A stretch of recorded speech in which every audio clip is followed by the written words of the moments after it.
Shri ઔધોદીપ group of schools ધોરણ 10 વિષય સામાજિક વિજ્ઞાન વાર્ષિક પરીક્ષા 2020-21 પ્રશ્નપત્ર 5 વિભાગ ડી ભાગ 2। નમસ્કાર વિદ્યાર્થી મિત્રો, ધોરણ 10 વિષય સામાજિક વિજ્ઞાનના વાર્ષિક પરીક્ષા 2020-21ના પ્રશ્નપત્ર 5 એસાઇનમેન્ટનું વિભાગ ડીમાં આજે આપણે ભાગ નંબર 2 જેમાં વિભાગ ડી જે છે એના આગળના પ્રશ્નોની સમજૂતી મેળવશું।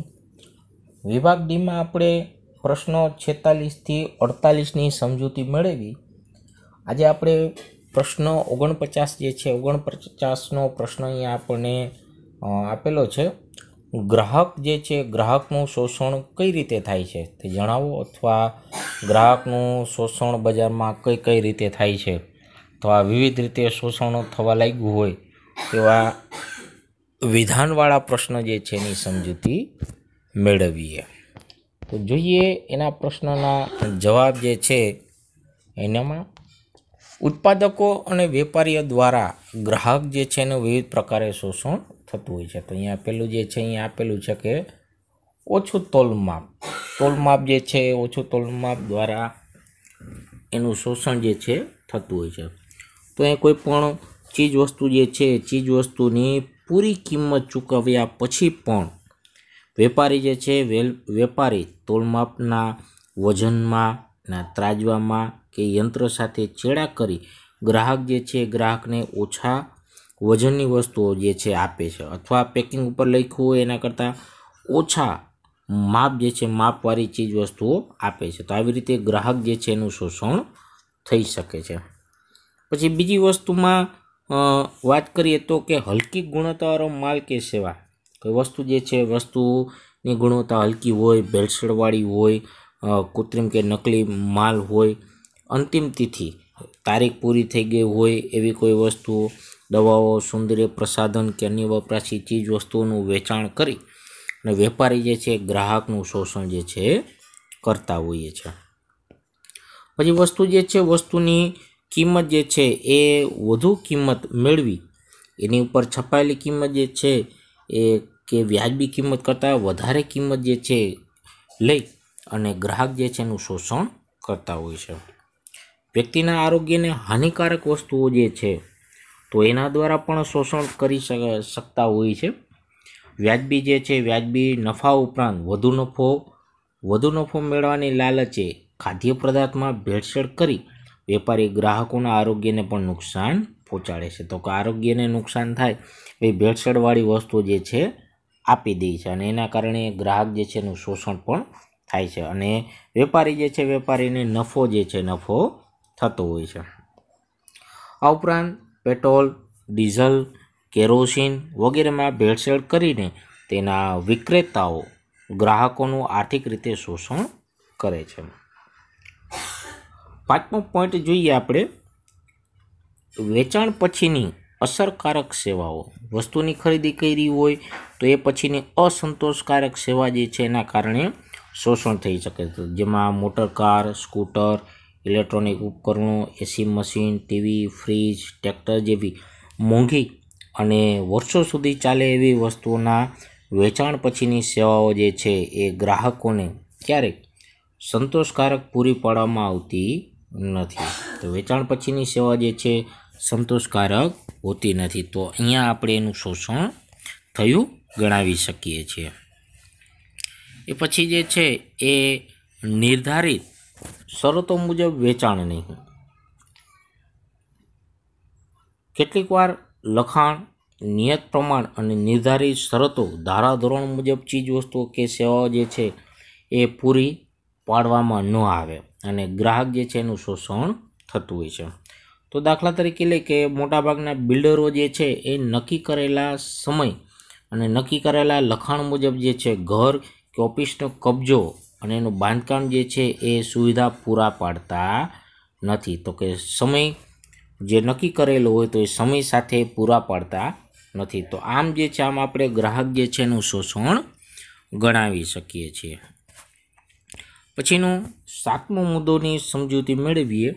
સેવા ક્ષેત્રે ઉણપ કે કોઈ કોર્પોરેશન છે, પંચાયત છે, એસટી છે, ટ્રાવેલ્સ કંપની, રેલવે, વીજળી કંપની, બેંક, વીમા company, gas supplier, telephone company છે, ડૉક્ટર, આ વગેરે જે છે વગેરેની જે સેવાકીય પ્રવૃત્તિ જે છે એમાં ખામીયુક્ત સગવડો અથવા સેવા પૂરી પાડીને ગ્રાહક જે છે એનું શોષણ થતું હોય છે. તો એની સેવા જે છે એમાં ખામી હોય અને આવી ખામી જે છે, આવી ખામીઓના કારણે ગ્રાહકનું શોષણ થતું હોય છે. ભાઈ ગ્રાહકો જે છે એ ગ્રાહકો સાથે દુર્વ્યવહાર અને અનાવશ્યક શરતો જે છે એને આધીન ઉત્પાદકો, વિક્રેતાઓ જે છે એ ગ્રાહકો સાથે દુર્વ્યવહાર કરે અને ગ્રાહકનું અપમાન અને માનહાનિ થાય એવા પ્રયાસો થતા હોય છે. તો આમ ગ્રાહક જે છે એનું શોષણ થતું હોય છે. આગળ જોઈએ પસંદગીમાં છેતરામણી. કેટલાક ઉત્પાદકો ટીવી જેવા પ્રચાર માધ્યમમાં લોભામણી જાહેરાતો કરતા હોય છે. લોભામણી જાહેરાતો જે છે એ જાહેરાતો કરી ગ્રાહકોને વસ્તુ ખરીદવા લલચાવે છે. આવી જાહેર ખબરો જે છે પ્રભાવિત થઈ ગ્રાહકોને સાચી જાણકારી મેળવ્યા વિના કે ચોકસાઈ કર્યા વિના વસ્તુની પસંદગીમાં લોકો જે છે ભૂલ કરતા હોય છે અને આ ભૂલ કરીને વસ્તુની ખરીદી કરે છે અને પાછળથી જે છે પછતાય છે. તો પસંદગીમાં છેતરામણી થતી હોય છે. કેના કારણે? તો કે લોભામણી જાહેરાતોથી. તો આના કારણે ગ્રાહક જે છે એનું શોષણ થતું હોય છે. પછી જાનનું જોખમ હોય તો જાનનું જોખમ ભરેલા ઉપકરણો જે છે જેવા કે વિદ્યુત ઇલેક્ટ્રોનિક ઉપકરણોની બનાવટમાં સુરક્ષાની પૂરતી કાળજી જે છે લીધા વિના હલકી કક્ષાની કે બનાવટી સામગ્રી વાપરવામાં આવે તો ગ્રાહક જે છે એનું જાનનું જોખમ ઊભું થતું હોય છે. તો અહીંયા જે છે એનું શોષણ થતું હોય છે. તો દાખલા તરીકે ઇસ્ત્રી જેવા સાધનથી કરંટ લાગવાના, કુકર કે ગીઝર ફાટવાના બનાવો જે છે એ ગ્રાહકોના જાનને ખતરામાં મૂકે છે. તો આવા જોખમ ભરેલા ઉપકરણો જે છે એના કારણે શોષણ જે છે એ શોષણના બનાવો પણ બનતા હોય છે. તો કે હલકી કક્ષાની બનાવટી સામગ્રી વાપરવામાં આવતી હોય છે.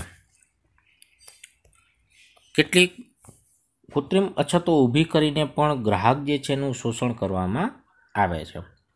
વેપારીઓ, ઉત્પાદકો વધુ નફો મેળવવાની લાલચે વસ્તુ જે છે એનો સંગ્રહ કરતા હોય છે. આવી વસ્તુ જે છે એ વસ્તુઓની બજારમાં અછત જે છે ઊભી થતી હોય છે અને એ અછત સમયે જે છે એ અછત સમયે આવી વસ્તુ જે છે જે સંગ્રહ કરેલી વસ્તુ જે છે એ ઊંચા ભાવે જે છે વેચતા હોય છે. તો આવી વેચાણ થતી વસ્તુ જે છે એના કારણે ગ્રાહક જે છે એ ગ્રાહકોનું શોષણ થતું હોય છે. ત્યારબાદ અધૂરી અને અપૂરતી માહિતી જે છે એ લોકોને મળતી હોય છે. તો એના કારણે પણ શોષણના બનાવો જે છે બનતા હોય છે. કોઈ વસ્તુની કિંમત, ગુણવત્તા, વિશ્વસનીયતા, વસ્તુનું આયુષ્ય, અંતિમ તિથિ, વસ્તુ લાંબા સમય સુધી ચાલવાનું આશ્વાસન જે છે એ આપતા હોય છે. આરોગ્ય, પર્યાવરણ ઉપર એની અસર પડતી હોય છે. તો આના વિશેની માહિતી જે છે અપૂરતી, અધૂરી માહિતી હોય છે. સાર સંભાળ ઉપયોગની રીત, વેચાણની શરતો વગેરે બાબતો અધૂરી અને અપૂરતી માહિતી આપી અથવા માહિતી જે છે બિલકુલ ન આપી વિક્રેતા જે છે એ ગ્રાહકો જે છે ગ્રાહકોને છેતરતા હોય છે.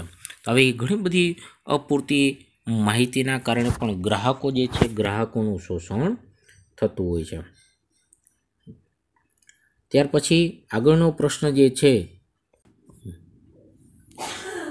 આગળનો પ્રશ્ન આપણે જોઈએ ભારતીય સંસ્કૃતિની વિશેષતાઓ કઈ કઈ છે. ઘણી બધી વિશેષતાઓ જે છે ભારતીય સંસ્કૃતિની છે તો એની સમજૂતી આપણે મેળવીએ. પ્રશ્ન નંબર 50માં ભારતીય સંસ્કૃતિ વિશાળ, ભાતીગળ, વૈવિધ્યપૂર્ણ છે. ભાતભાતના લોકો, અલગ અલગ ભાષાઓ ધરાવતા, અલગ અલગ સંસ્કૃતિ ધરાવતા આવી વિવિધતાવાળો જે છે એ ભારત દેશ છે. તે સંકુચિત અને મર્યાદિત નથી. ભારતીય સંસ્કૃતિ જેમાં ધર્મ અને વિજ્ઞાન, પરંપરાગત આદર્શો, વ્યવહારિક લોકોનું જ્ઞાન, સમજણનો સુભગ સમન્વય જે છે થયેલો જોવા મળે છે. હવે ભારતીય સંસ્કૃતિ જે છે એ ધર્મની બાબતમાં સહિષ્ણુતા દર્શાવે છે. સમાનતા, એકબીજા પ્રત્યે સમાનતાનો ભાવ, વિશ્વ બંધુત્વની ભાવના, વિશ્વ આખું એક છે, અને ભાઈચારાની ભાવના જે છે એ ભાઈચારાની ભાવના ખેડૂતો, ભારત દેશ જે છે એ મહાન ગુણો જે છે મહાન ગુણો ધરાવે છે. ભારતના દરેક વ્યક્તિના ધર્મ, જીવન પદ્ધતિ અને મૂલ્યમાં વિવિધતા જોવા મળે છે. આમ છતાં દેશના લોકોમાં મૂળભૂત એકતા જે છે જળવાઈ રહી છે. વિવિધતામાં એકતા એ ભારતીય સંસ્કૃતિ જે છે એનું એક અજોડ અને વિશિષ્ટ લક્ષણ છે કે ભારત દેશમાં અલગ અલગ ધર્મના, અલગ અલગ જાતિના લોકો જે છે એ વસવાટ કરે છે. તો વિવિધતામાં પણ એકતા જે છે એ ભારતીય સંસ્કૃતિનું લક્ષણ જોવા મળે છે. તો આમ ભારતીય સંસ્કૃતિની અનેક વિશેષતાઓ રહેલી છે.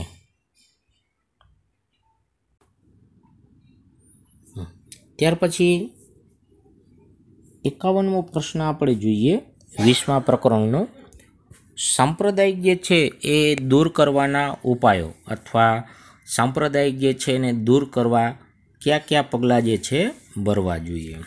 તો એના માટેના ઉપાયો જે છે આપણે સમજીએ. તો સાંપ્રદાયિકના તત્વો સામે સૌ નાગરિકો અને સરકારે સખ્તાઈથી કામ લેવું જોઈએ. એટલે કડકાઈથી જે છે અહીંયા કામ કરવાની વાત આવે છે. કોઈપણ સંજોગોમાં તેની સામે જોગવું નહીં, એટલે સાંપ્રદાયિકતાની સામે ક્યારેય જોગવું નહીં, તેમજ સમાધાન જે છે કરવું જોઈએ નહીં. જે આવા સાંપ્રદાયિકના તત્વો જે છે એની સામે લડત જે છે લડત કરવી જોઈએ. શિક્ષણ દ્વારા સાંપ્રદાયિકતા અસરકારક રીતે નાબૂદ કરી શકાય. એટલે શિક્ષણ જે છે એ શિક્ષણ દ્વારા અસરકારક જે છે ભૂમિકાની આપણે ભજવી શકીએ છીએ. તેથી અભ્યાસક્રમની અંદર બધા ધર્મ જે છે, બધા ધર્મના સારા તત્વો દાખલ કરવા જોઈએ, તો સાંપ્રદાયિકતા જે છે દૂર થઈ શકશે. ઉપરાંત શાળાઓમાં સર્વધર્મની પ્રાર્થનાઓ તેમજ સામાજિક અને ધાર્મિક તહેવારોની ઉજવણી જે છે એ તહેવારોની ઉજવણી કરવી જોઈએ, જેથી વિદ્યાર્થીઓ જે છે એ વિદ્યાર્થીઓમાં દરેક ધર્મ પ્રત્યે સર્વધર્મ સમભાવ દૃષ્ટિકોણ જે છે વિકસાવી શકાય છે. ભારતના ચૂંટણી પંચે સાંપ્રદાયિક વિચારસરણી પર આધારિત રાજકીય પક્ષોને ક્યારેય માન્યતા આપવી નહીં. સાંપ્રદાયિક વિચારસરણી હોય એવા પક્ષને ક્યારેય માન્યતા ન આપવી. તો એના માટે ચૂંટણી જે છે, ચૂંટણીની અંદર ખાસ આચારસંહિતા જે છે બનાવી ચુસ્તપણે એનો અમલ કરવો અને કરાવવો જોઈએ. જે કાંઈ માધ્યમો છે, પ્રચારના માધ્યમો, એમાં કે રેડિયો, ટેલિવિઝન, ફિલ્મ જેવા દ્રશ્ય શ્રાવ્ય માધ્યમો લોકમત ઘડનારા વીજાણુ માધ્યમ છે. તો જે છે એના કારણે સારો ભાગ જે છે આમાં ભજવી શકાય છે. રેડિયો અને ટેલિવિઝને પોતાના કાર્યક્રમો દ્વારા, સિનેમાના પડદા પર ફિલ્મોએ સમાજમાં સર્વધર્મ સમભાવ અને સહિષ્ણુતાની ભાવનાનો પ્રસાર કરવો જોઈએ. તો અહીંયા ફિલ્મો જે છે, ફિલ્મ દ્વારા પણ લોકો જે છે લોકોમાં સર્વધર્મ સમભાવ સહિષ્ણુતાનો પ્રચાર જે છે કરી શકાય છે. રેડિયો અને ટેલિવિઝને રાષ્ટ્રીય હિતો અને રાષ્ટ્રવાદને પ્રોત્સાહન મળે એવા કાર્યક્રમો જે છે પ્રસારિત કરવા જોઈએ. સક્ષમ, સબળ, નિષ્પક્ષ યુવાનોએ સાંપ્રદાયિક હિંસા જે છે એ હિંસા નાબૂદ થાય એના માટે કામ કરવું જોઈએ, એટલે એના માટે કમર કસવી જોઈએ.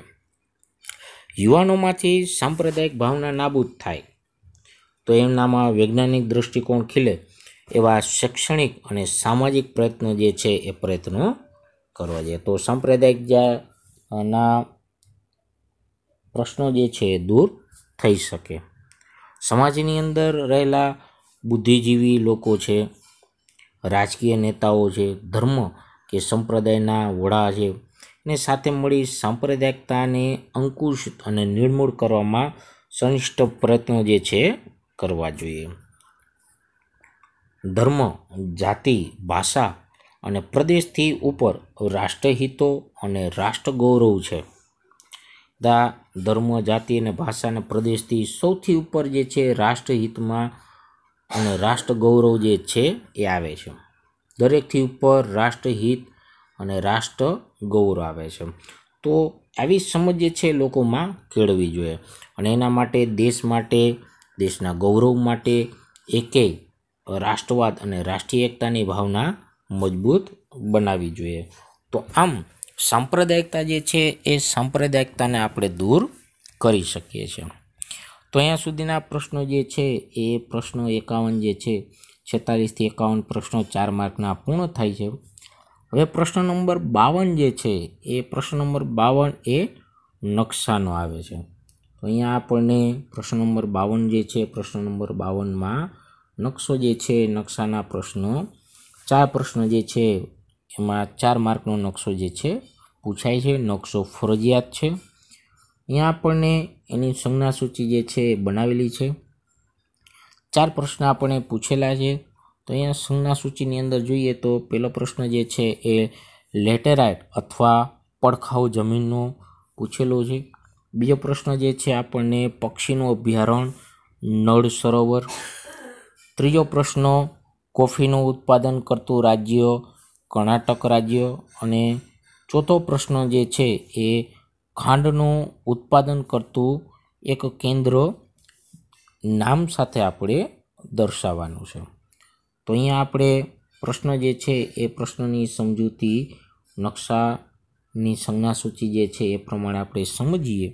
તો પહેલો પ્રશ્ન જે છે લેટેરાઇટ અથવા પડખાઉ જમીન જે છે એ અહીંયા આપણે નકશાની અંદર મહારાષ્ટ્ર રાજ્ય જે છે એ મહારાષ્ટ્ર રાજ્ય પાસે એ જે તમને આપેલું છે લેટેરાઇટ જમીન અહીંયાથી શરૂ કરી અને અહીંયા સુધીનો ભાગ જે છે એ ભાગમાં લેટેરાઇટ અને અથવા બીજા નામે એને પડખાઉ જમીન જે છે પડખાઉ જમીન તરીકે ઓળખીએ છીએ. તો આ ભાગ જે છે આ ભાગની અંદર પડખાઉ જમીન આપણે દર્શાવેલી છે. આ ઉપરાંત અન્ય જગ્યાએ પણ જો પડખાઉ જમીન આવતી હોય તો ત્યાં પણ આપણે દર્શાવી શકીએ છીએ. પછીનો આપણને બીજો પ્રશ્ન જે છે બીજો પ્રશ્ન આપણને અહીંયા નળ સરોવર ગુજરાત જે છે ગુજરાતમાં અમદાવાદ જે છે અમદાવાદ ખાતે એ નિશાની કરેલી છે નળ સરોવર ત્રિકોણ જેવી નિશાનીમાં પક્ષીઓ માટેનું અભયારણ્ય આવેલું છે. ત્રીજો પ્રશ્ન કોફી જે છે એ કોફીનું ઉત્પાદન કરતો રાજ્ય કર્ણાટક રાજ્ય. તો અહીંયા આપણે કર્ણાટક રાજ્ય જે છે એ કર્ણાટક રાજ્યમાં નિશાની જે છે એ નિશાની આપણે અહીંયા દર્શાવેલી છે.